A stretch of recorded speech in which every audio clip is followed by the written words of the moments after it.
What is up, good people? It is Paul, and I'm back with a Alliance War breakdown, guide, intro, everything Alliance Wars, and I have a few tips here that can help you get started as a new player, free to play, veteran, all that good stuff. We're going to cover Alliance Wars in whole, assuming you've never played the game mode, and or you're just getting into it and maybe want to be better at the game mode, and help your alliance progress and such. So, without further ado, wait, there's more further ado here. Sorry.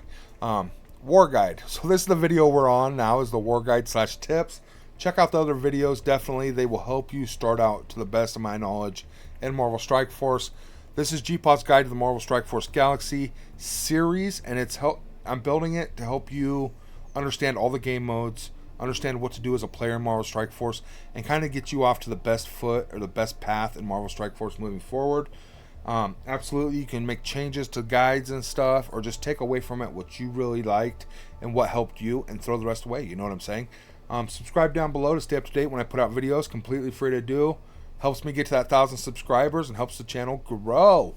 Also, thumbs it up if you find it helpful, informational, interesting. Helps my channel as well. Completely free to do. Just click that little button down there. Takes 2 seconds of your time, if that. Otherwise, let's go ahead and dive in here and check out Alliance War. So here on my main account, we're dominating, right? But on my free-to-play account, we're actually building a brand new alliance called Marvel Corps United, and you have to donate. And when you donate, it levels up your alliance, right? Upon your alliance hitting level 20, you unlock Alliance Wars. And all you have to be is level 45 account to participate in wars. Now, the funny thing is, your alliance, you have to be level 50 to donate to the alliance, right? And you have to donate to the alliance to level it up to unlock wars at level 45. So it's kind of pointless. It's backwards is what I'm trying to say. I can't level up my alliance to unlock wars until I'm way past what I need to be in wars, because all it requires is a level 45 account to do wars.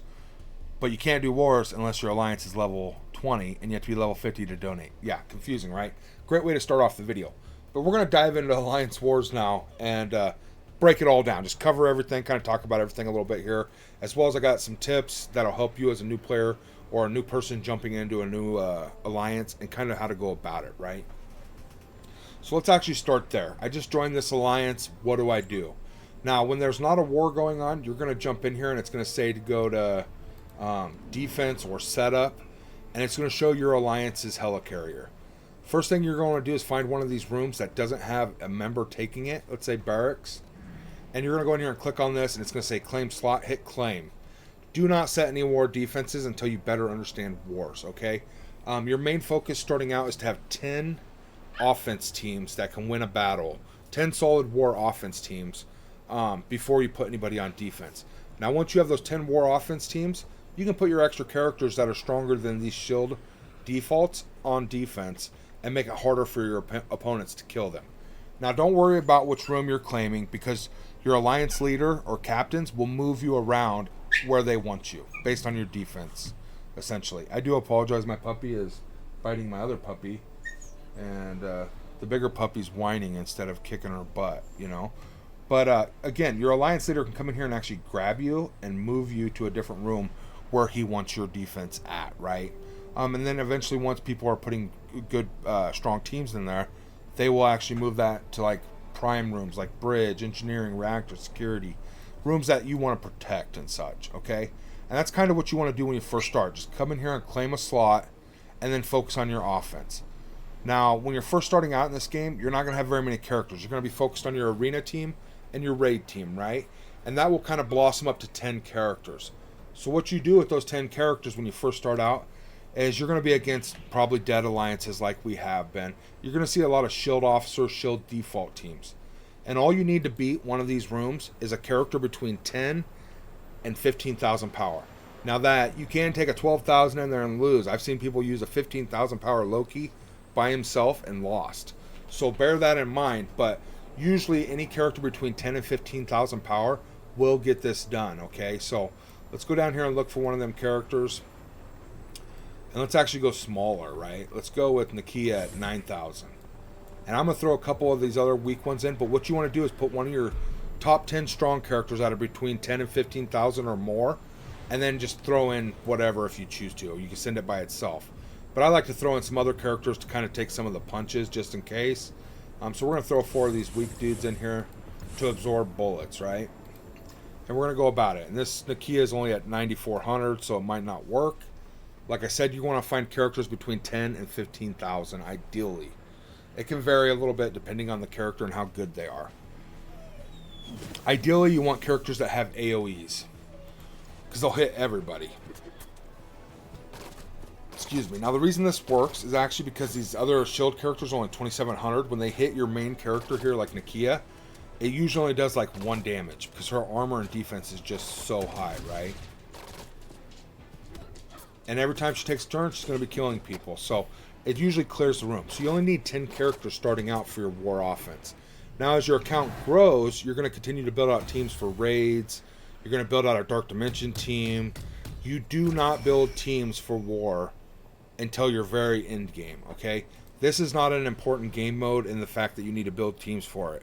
Use the characters you've got for Arena, Raids, and Dark Dimension to do your wars. You will do just fine, I promise you.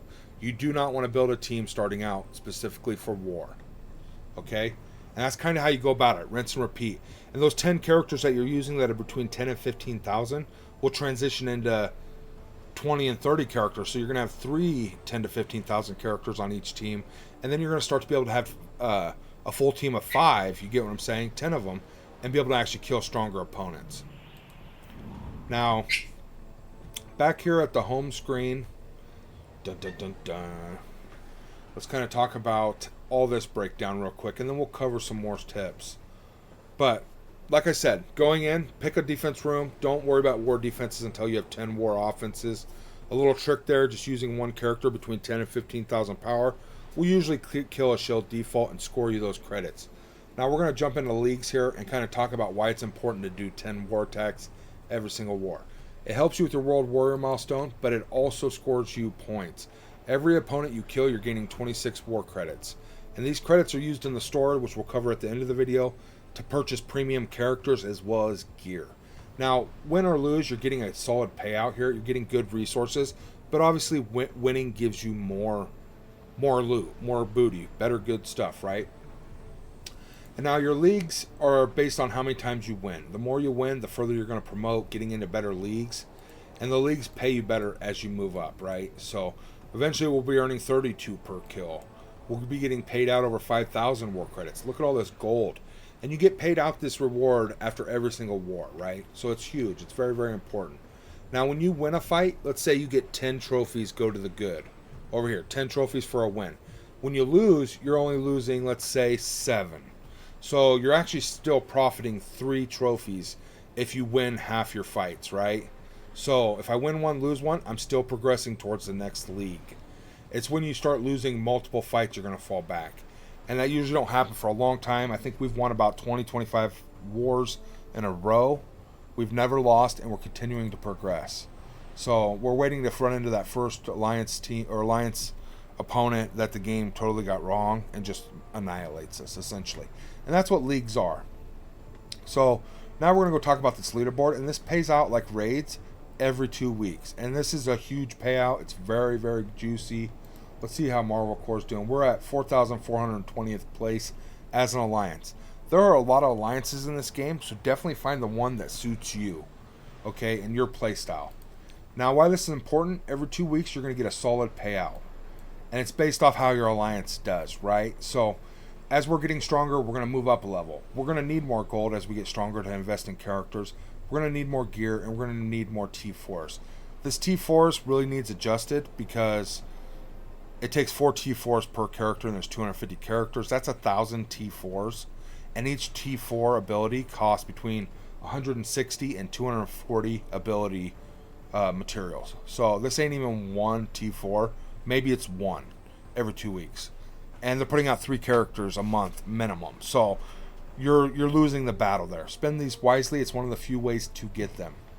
And this payout is every 2 weeks. So just do your best as an alliance to participate in wars. Wars are fun, man. It's testing your roster against your opponents. It's badass game mode. I really, really enjoy it. And I like how they progressed it. They actually give you all your attacks at the beginning. It used to be you'd only get 4 attacks and they'd accumulate 1 every 3 hours. So you had to check back multiple times. It was a hassle. Now you can go in, do your 10 war attacks, get it done, and be done with it in a matter of, let's say, 20 minutes, maybe 15, depending on who you're fighting, right? So that's very, very interesting, very, very helpful.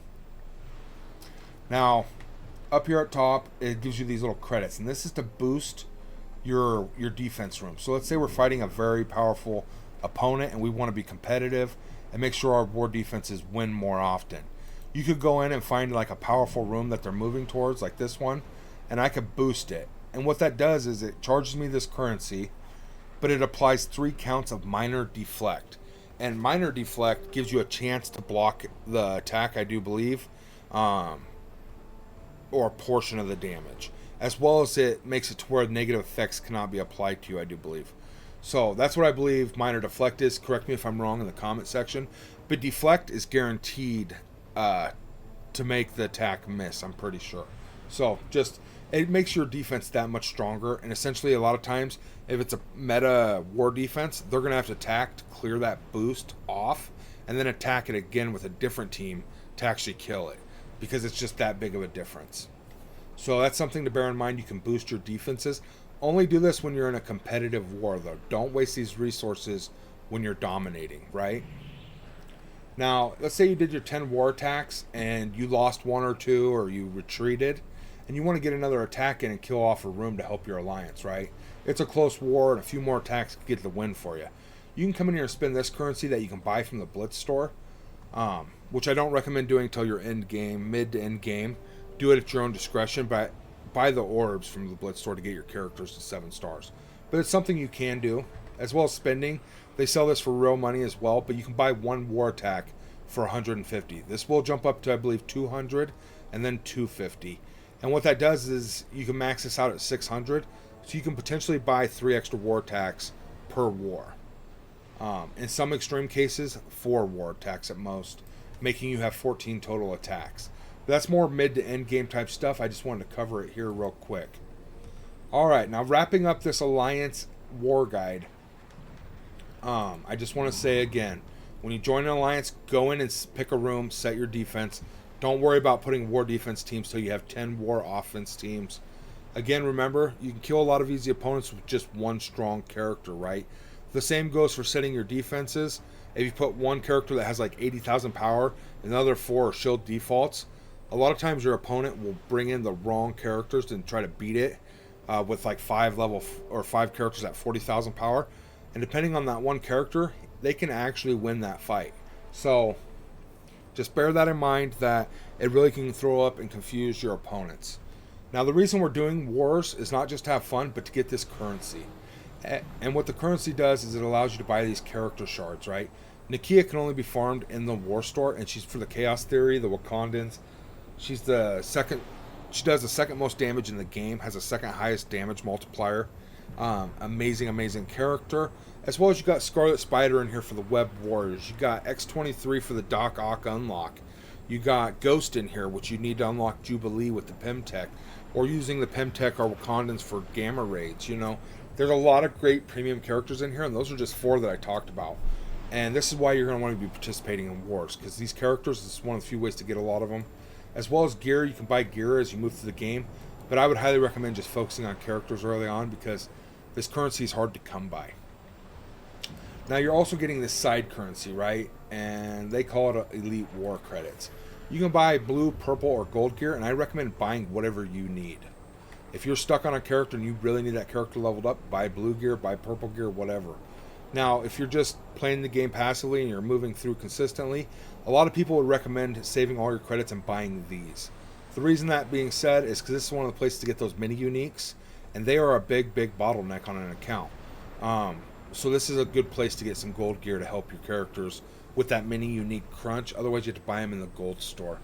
So just bear that in mind. Buy what you need, but a lot of people like to focus on this one. And once teal gear drops, I imagine most people say you should be buying the teal gear one. And it's just the same thing. They're thinking, hey, get this somewhere else. Get the best gear you can for your currency, right? Buy what you need out of here, but definitely you're going to want to be participating in wars. Alright, that's all I got talking about here for Alliance Wars.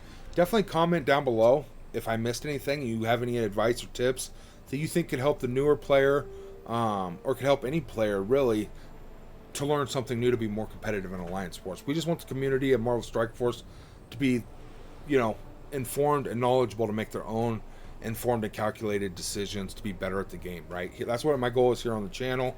Definitely like and subscribe. Free to do, headed for that 1,000 subscribers. Whoop whoop. Got a ton of cool stuff in store once we get there, I promise you. Yep.